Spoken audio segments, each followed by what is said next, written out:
নমস্কার, কেমন আছেন সবাই? আবারও জীবনের ওঠা পড়ার নতুন দিনের নতুন একটা ব্লগ ভিডিও নিয়ে চলে এসেছি আপনাদের সামনে।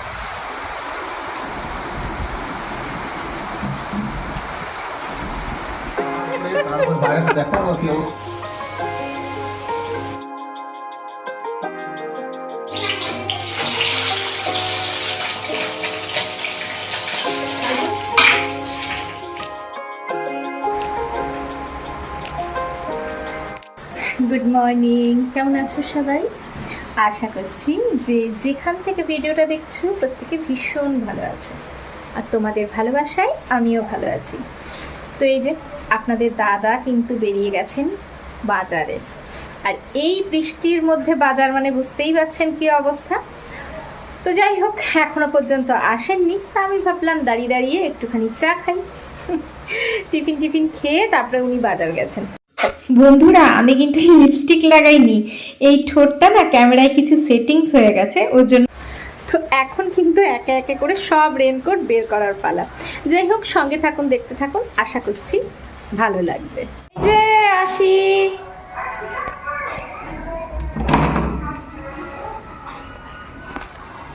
কেমন লাগলো বৃষ্টির মধ্যে বাজারটা? হ্যাঁ, সে তো দেখেছি, এই যে সে তো জানি, সকাল থেকেই তো এইরকম অবস্থা, আর এখন এরকম অবস্থা হবেই। তুমি কি গোয়াতে নতুন? ভালো করেই জানি, আমি খুব ভালো করে জানি। তুমি দেখো, এই যে রেনকোটটা বাইরে খুলে আসতো, এই সাইডটাতেই নামিয়ে দাও, সাইডটাতেই নামিয়ে দাও, বার করে রাখতে হবে। হ্যাঁ হ্যাঁ, সব পরিষ্কার করব। চলুন বাজারগুলোকে একবারে বের করে নিই। এই যে এই সপ্তাহের বাজারটা যদি করে নেওয়া হয় না, ভীষণ সুবিধা হয়, আর ওর জন্যই সপ্তাহের বাজারটা করা। এই বৃষ্টির মধ্যে যেটা মানে সপ্তাহে আনা যায় সেটাকেই পুরোটা চালাতে হয়। আর মাঝে মাঝে তো বাজার আনছিলেন এখন বর্ষাকালে, কিন্তু এখন না এই রবিবার দিন ভালো বাজার বসে। এই রবিবার দিন এক সপ্তাহের বাজার করে নিলে আর কোনো চিন্তা থাকে না। আর সমস্ত কিছু ভিজে গেছে, এগুলোকে ভালো করে না ঠিক করে রাখলে কিন্তু এগুলো চালানো মুশকিল।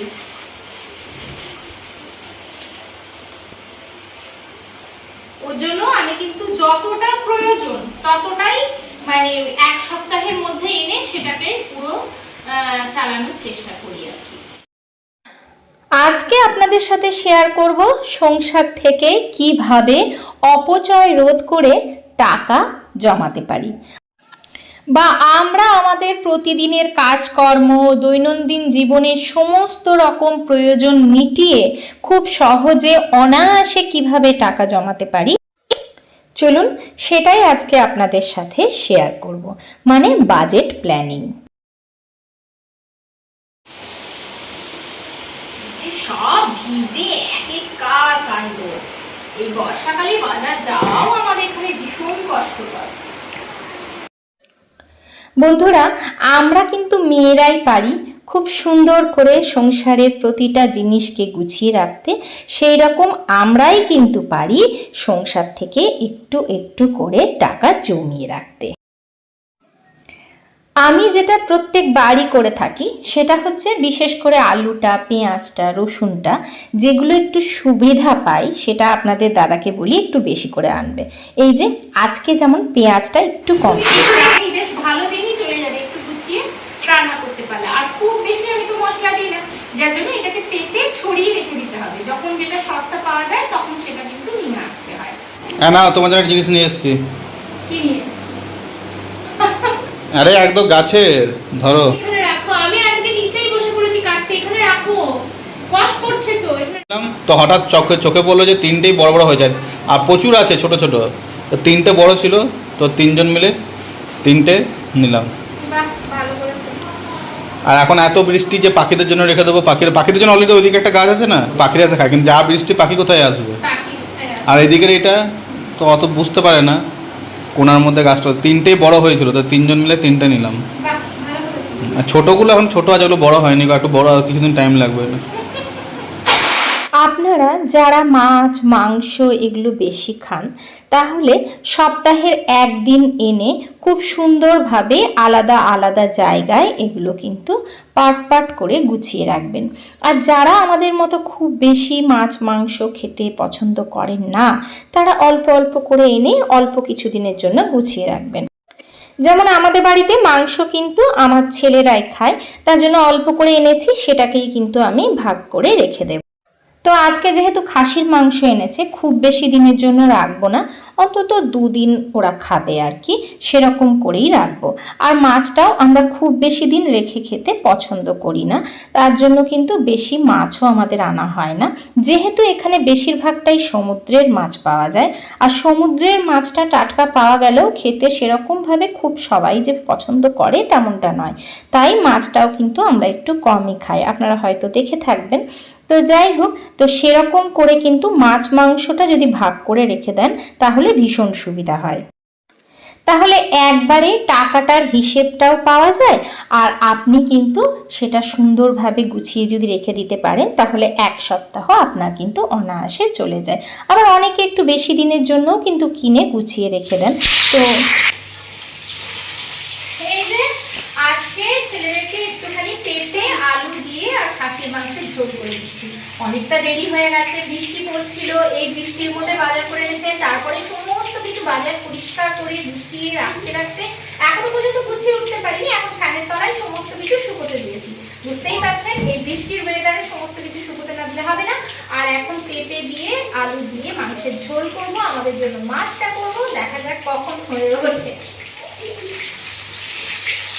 আর এই বাজেট প্ল্যান করতে গেলে যেটা আমাদের প্রত্যেক দিন করতে হবে সেটা হচ্ছে প্রত্যেক দিনের খরচা প্রত্যেক দিন লিখে রাখতে হবে। কিন্তু হয়তো অনেকেই এই কাজটা করে, প্রত্যেক দিনের খরচা প্রত্যেক দিন লিখে রাখে, কিন্তু লিখে রাখলেও সবাই যে ভুলটা বেশিরভাগ ক্ষেত্রে করে সেটা হচ্ছে আলাদা আলাদা করে লিখে রাখে না। কিন্তু সব প্ল্যান কিন্তু আমাদের আলাদা আলাদা করে লিখে রাখতে হবে। যাই হোক, ভিডিও সংক্রান্ত একটু কথা বলে নিই, তারপর আবার ফিরে আসছি। এখানে কিন্তু আমি একটুখানি এলাচ দারচিনি আর তার সাথে বেশ কিছুটা পেঁয়াজ আর টমেটো দিয়ে ভালো করে ভাজা ভাজা করে নিয়ে, খুব বেশি মানে পেঁয়াজটাকে ফ্রাই করিনি, হালকা একটু নেড়ে চেড়ে তারপরে কিন্তু আমি আদা পেঁয়াজ রসুনের পেস্ট দিয়েছি। খাসির মাংস তো সবাই জানে কীরকম করে রান্না করতে হয়, তবুও আমি যেমন করে রান্না করি সেটাই আজকে আপনাদের সাথে শেয়ার করলাম, হালকা পাতলা করে মশলা দিয়ে আর খাসির মাংসের ঝোল। তো যাই হোক, আমি কিন্তু ওটাই দিয়েছি। একটু ভালো করে কষিয়ে নিই, তারপরে আলু আর পেঁপেটা দিয়ে কষিয়ে নেব। তো আমি কিন্তু এটাকে এখন অনেকক্ষণ ধরে কষিয়ে নেব, আর তেলটা যতক্ষণ না ছেড়ে আসবে বোঝা যাবে। আর সব থেকে বড় কথা হচ্ছে খুব বেশি তেল না দিলেও কিন্তু বোঝা যায় যে কষানো হয়ে গেছে। আর আমি হালকা করে একটুখানি জল দিই, আবার কষাতে থাকি, এরকম করে অনেকক্ষণ ধরে কষিয়ে নেব। এটা তো প্রায় আমরা সবাই জানি, যত ভালো করে কষানো হবে ততই কিন্তু খাওয়ার টেস্টটা ভালো হবে। তো চলুন, বাজেট প্ল্যানের জন্য যেটা বলছিলাম সেটা হচ্ছে সব থেকে বড় যেটা ইম্পর্টেন্ট, সেটা হচ্ছে আমাদের বাজেট প্ল্যানের সমস্ত কিছু খুঁটিনাটি জিনিসও লিখে রাখতে হবে। আর লিখে রাখতে হবে আলাদা আলাদাভাবে, মানে যেগুলো আপনার খুবই দরকার, যেগুলো ছাড়া আপনার চলবেই না, সেই সমস্ত জিনিসগুলোকে আলাদা জায়গায় লিখে রাখতে হবে। যেমন হচ্ছে 5টা ভাগ করতে হবে। 5টা ভাগের মধ্যে কি কি থাকবে? সবার প্রথমে যেগুলো আপনার অতি প্রয়োজনীয় জিনিস, যেগুলো ছাড়া কখনোই চলবে না, সেগুলো হচ্ছে রেন্টে যদি থাকেন রেন্ট, রেশন, বিজলি, এগুলোকে একটি ভাগ করতে হবে।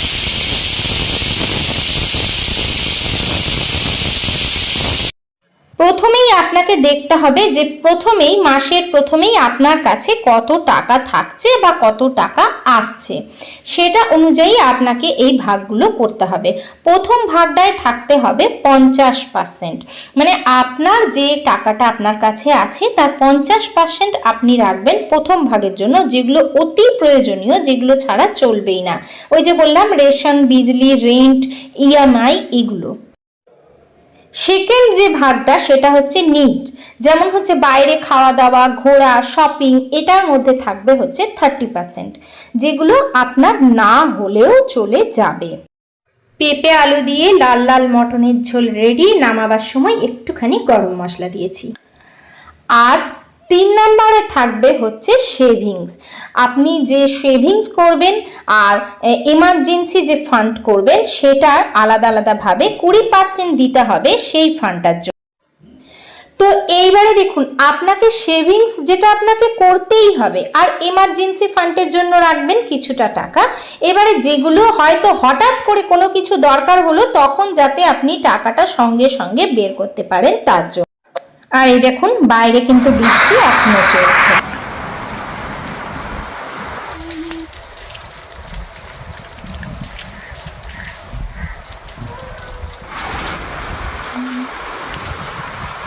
ভিডিওতে কোনো নতুন বন্ধু এসে থাকলে অবশ্যই চ্যানেলটাকে সাবস্ক্রাইব করে পাশে থাকার অনুরোধ রইল।